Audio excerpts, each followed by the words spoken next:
അപ്പോൾ ഞാൻ ഈ റിമോട്ട് എടുത്തിട്ട് ഇതൊന്ന് ടി വി ഒന്ന് ഓൺ ചെയ്യാൻ വേണ്ടി നോക്കിയപ്പോൾ ഇത് വർക്കാകുന്നില്ല. അപ്പോൾ എനിക്ക് പറയണം ഇത് വർക്കാകുന്നില്ല എന്ന് എങ്ങനെ ഇംഗ്ലീഷിൽ പറയാം. നമുക്ക് പറയാം this T V isn't working. അപ്പോൾ നിങ്ങൾ ചോദിക്കും അപ്പോൾ this T V doesn't work എന്ന് പറയത്തില്ലേ? അങ്ങനെ പറയാൻ പറ്റത്തില്ല. കാരണം എന്താണെന്ന് വെച്ച് കഴിഞ്ഞാൽ ഇത് ഇപ്പോൾ വർക്ക് ചെയ്യുന്നില്ലെന്നാണ് ഞാൻ പറഞ്ഞത്. ഇന്നലെ വൈകിട്ടൊക്കെ വർക്ക് ചെയ്തുകൊണ്ടിരുന്നതാണ്. അപ്പോൾ അങ്ങനെയുള്ളൊരു സാഹചര്യത്തിൽ നമ്മൾ പ്രസന്റ് കണ്ടിന്യൂസ് ടെൻസ് ആണ് ഉപയോഗിക്കുന്നത്. അതുകൊണ്ടാണ് this T V isn't working എന്ന് പറഞ്ഞത്. ഇനിയിപ്പോൾ ഈ ടി വി വർക്ക് ചെയ്യാറേ ഇല്ല എന്ന് പറയണമെന്നുണ്ടെങ്കിൽ അതിൻ്റെ അകത്ത് ഉള്ള ഇലക്ട്രോണിക് സാധനങ്ങളൊന്നും ഇല്ല, അതുകൊണ്ട് ഇത് വർക്ക് ചെയ്യാറേ ഇല്ല എന്ന് പറയണമെന്നുണ്ടെങ്കിൽ this T V doesn't work എന്ന് പറയാം. അല്ലെങ്കിൽ ഇത് പറക്കാറേ ഇല്ല, ഈ ടി വി പറക്കത്തില്ല, this T V doesn't fly എന്ന് കൊണ്ട് നമുക്ക് പറയാം.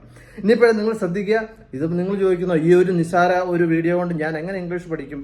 നമുക്ക് 500ഓളം ചാപ്റ്ററുള്ള പൂർണ്ണമായിട്ടുള്ള ഒരു കോഴ്സ് നമ്മുടെ ചാനലിലുണ്ട്. നിങ്ങൾ തീർച്ചയായിട്ടും പോയി കാണുക.